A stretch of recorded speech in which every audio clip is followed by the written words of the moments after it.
Garuda Indonesia nampaknya sulit lepas dari bahan gunjingan publik. Setelah beberapa waktu lalu, maskapai plat merah ini dilaporkan di ambang kebangkrutan.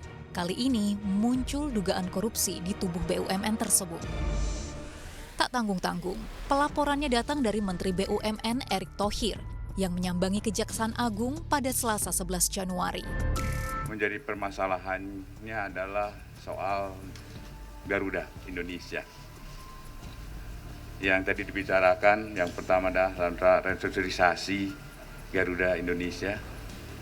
Yang kedua adalah pelaporan Garuda untuk pembelian ATR 72600. Dan juga ini adalah utamanya dalam rangka kami mendukung Kementerian BUMN dalam rangka bersih-bersih.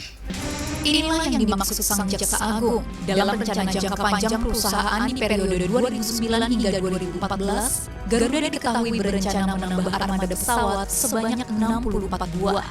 Dalam realisasinya ada beberapa jenis pesawat yang direalisasikan, yakni jenis ATR 72600 sebanyak 50 unit dan pesawat CRJ 1000 sebanyak 18 unit.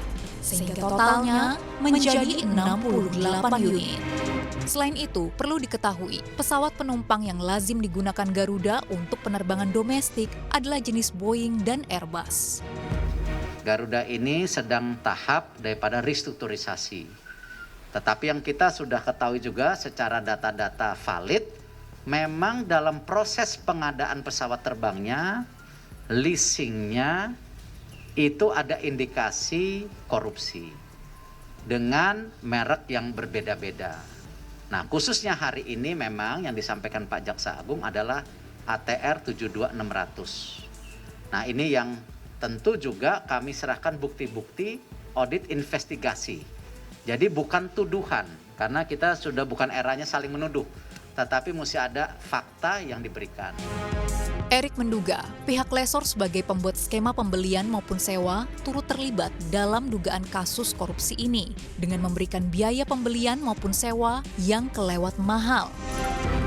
Hal ini pernah diungkapkan Wakil Menteri BUMN Kartiko Wirjoatmojo dengan Komisi 6 DPR pada November 2021.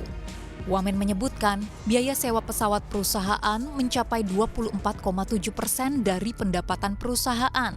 Angka tersebut 4 kali lipat lebih tinggi dibandingkan dengan maskapai lainnya.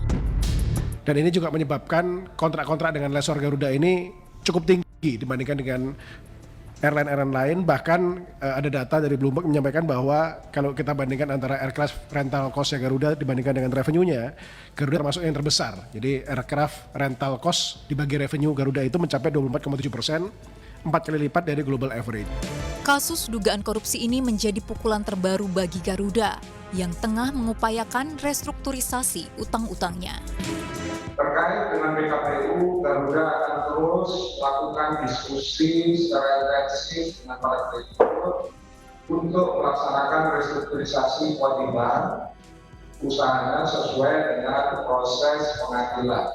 Selain itu, kami juga akan terus berupaya memenuhi kewajiban yang berjalan kepada para kreditur dan supplier yang telah mendukung operasi daripada Garuda selama di dalam proses PKPU ini. Berdasarkan data Kementerian BUMN, hingga akhir September 2021, utang Garuda Indonesia sudah mencapai 9,8 miliar dolar Amerika Serikat atau sekitar 140 triliun rupiah. Mayoritas utang ini adalah utang kepada lessor. Perusahaan ini pun ada di titik nadir karena asetnya lebih kecil ketimbang utangnya, dengan ekuitas negatif sebanyak 2,8 miliar dolar Amerika Serikat atau sekitar 40 triliun rupiah. CT Corp sebagai salah satu pemegang saham Garuda Indonesia menyatakan pihaknya siap menambahkan modal jika proses restrukturisasi selesai dijalankan. Chairman CT Corp, Harold Tanjung menyebutkan, proses restrukturisasi sedang berlangsung dan hampir seluruh kreditur siap mengikuti proses penundaan kewajiban pembayaran utang. Kendati ada beberapa lessor belum sepakat. Sudah menyetujui proposal restrukturisasi, tapi masih ada lessor yang belum. Ya, nah ini sedang proses, mudah-mudahan dalam waktu yang tidak terlalu lama lagi selesai. Ya, dan kalau selesai nanti rencananya kita itu akan menambah kembali modal.